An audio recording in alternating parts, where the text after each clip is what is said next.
তেল ছাড়া জলপাইয়ের টক ঝাল মিষ্টি গোল্লা আচার বা মাসালা আচার একবার বানিয়ে সংরক্ষণ করে রেখে দিতে পারবেন পুরো বছর জুড়ে। তবে বছর জুড়ে এটা থাকবে না, বানানো মাত্রই শেষ হয়ে যাবে। আসসালামু আলাইকুম everyone, welcome back to my channel. এভাবেও যে জলপাইয়ের এত বেশি লোভনীয় এবং মজাদার একটি আচার তৈরি করা যায় এটা অনেকেই জানে না। আমার তো মনে হয় আপনারা এইভাবে একবার জলপাইয়ের আচারটা তৈরি করা শিখে গেলে অন্যভাবে আর জলপাইয়ের আচার তৈরি করতেই চাইবেন না। চলুন কথা না বাড়িয়ে ঝটপট রেসিপিটি দেখে আসি। বিসমিল্লাহ। চুলায় একটি প্যানের মধ্যে পর্যাপ্ত পরিমাণে পানি গরম করতে দিয়েছি। পানিটা যখন ফুটতে শুরু করেছে ওই পর্যায়ে দিয়ে দিচ্ছি 1.5 কেজি কাঁচা জলপাই। ঢাকনা দিয়ে ঢেকে জলপাইগুলো সেদ্ধ হতে রেখে দিচ্ছি। সেই ফাঁকে আচারের মশলাটা তৈরি করে নিচ্ছি। চুলায় একটি প্যানের মধ্যে নিচ্ছি 10টি শুকনো মরিচ। চুলার হিট লোতে রেখে মরিচগুলোকে একটু ভেজে নিচ্ছি। মরিচটা মুচমুচে হয়ে সুন্দর একটা ফ্লেভার আসা পর্যন্ত।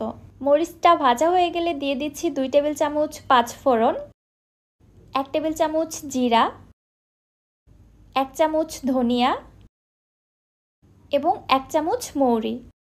এবার এই সকল মশলাগুলো লো হিটে 2 মিনিটের মতো টেলে নিচ্ছি।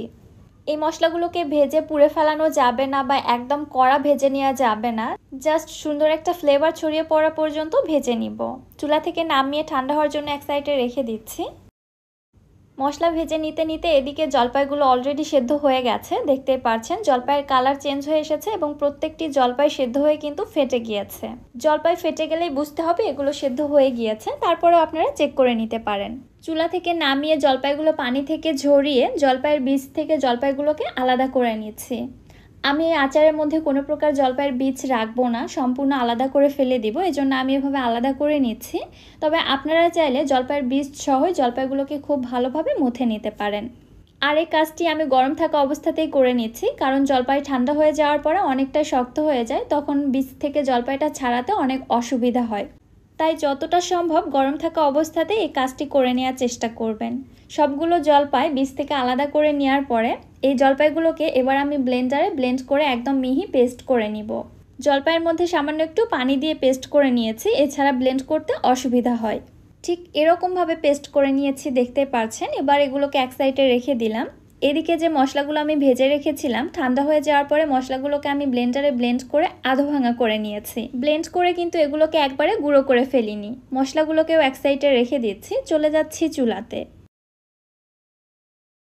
ব্লেন্ড করে রাখা জলপাইগুলোকে একটি প্যানের মধ্যে নিয়ে নিচ্ছি। আগে বলেছি তেল ছাড়া এই আচারটা তৈরি করব, এজন্য আমি এখানে কোনো তেলের ব্যবহার করছি না। প্যানের মধ্যে দিয়ে দেওয়ার পরে এগুলোকে আমি নেড়ে চেড়ে একটু কষিয়ে নিচ্ছি, মানে জলপাইয়ের মধ্যে যে এক্সট্রা পানিটা ব্যবহার করেছিলাম ওইটা টেনে আসা পর্যন্ত। এবার এর মধ্যে দিয়ে দিচ্ছি 1 টেবিল চামচ মরিচের গুঁড়া, 1/2 চা চামচ হলুদের গুঁড়া। মরিচের গুঁড়াটা আপনারা আপনাদের পছন্দ মতো দিয়ে দিবেন, যে যেমন ঝাল খেতে পছন্দ করেন। অনবরত নেড়েচেড়ে সব কিছু ভালোভাবে মিশিয়ে নিয়ে জাল করে নিতে থাকবো। দেখতে পাচ্ছেন মিশ্রণটা কিন্তু অনেকটাই আঠালো হয়ে এসেছে, মানে পানিটা শুকিয়ে গেছে। এই পর্যায়ের মধ্যে দিয়ে দিচ্ছি 1.5 কাপ চিনি। চিনির পরিবর্তে আপনারা গুড় দিয়েও এই আচারটা তৈরি করতে পারেন। আর চিনিটা অবশ্যই আপনারা আপনাদের টেস্ট অনুযায়ী কমিয়ে বাড়িয়ে দিতে পারবেন। সাথে দিয়ে দিয়েছি 1 চা চামচ লবণ। লবণটা এখানে অবশ্যই ব্যবহার করতে হবে, এছাড়া মিষ্টির ব্যালেন্সটা ঠিক থাকবে না। চিনিটা দেওয়ার পরে জলপাইয়ের এই মিশ্রণটা কিন্তু অনেকটাই পাতলা হয়ে আসবে, তবে ভয় পাওয়ার কিছু নেই। অনবরত নেড়েচেড়ে জাল করে নিতে নিতে কিছুক্ষণের মধ্যে এটা টেনে আসবে। দেখতেই পাচ্ছেন মিশ্রণটা অনেকটাই ঘন হয়ে এসেছে। এবার এর মধ্যে দিয়ে দিচ্ছি সেই ভেজে গুঁড়ো করে রাখা মশলাটা। সম্পূর্ণ মশলাটা আমি এখানে দিচ্ছি না, প্রায় 4 টেবিল চামচের মতো মশলা দিয়ে দিচ্ছি এবং বাকি মশলাটা আমি রেখে দিচ্ছি, ওটা পরবর্তীতে ব্যবহার করব। সাথে দিয়ে দিচ্ছি 1/2 চা চামচ বিট লবণ। বিট লবণটা এই আচারে অবশ্যই দেওয়ার চেষ্টা করবেন, কারণ বিট লবণটাই এই আচারের টেস্ট অনেকটাই বাড়িয়ে দেয়। এইবার আর কোনো কাজ নেই, অনবরত নেড়েচেড়ে শুধু জাল করতে থাকবো। নাড়ানো কোনোভাবেই অফ করা যাবে না, অনবরত নেড়ে যেতে হবে, কারণ এই আচারে কিন্তু কোনো প্রকার তেল ব্যবহার করা হয়নি। আচারটা খুব দ্রুত প্যানের তলায় লেগে পুড়ে যাওয়ার সম্ভাবনা রয়েছে।